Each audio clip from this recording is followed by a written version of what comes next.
திருவள்ளூர் அருகே பணம் தர மறுத்த மாணவரை கொடூரமான முறையில் கொலை செய்தவரை குண்டர் தடுப்பு காவலில் வைக்க மாவட்ட ஆட்சியர் உத்தரவிட்டுள்ளார்.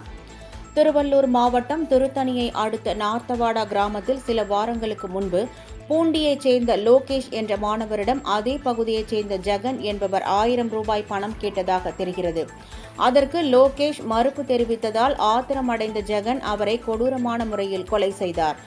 இது தொடர்பாக போலீசார் வழக்கு பதிந்து ஜெகனை கைது செய்து சிறையில் அடைத்தனர்.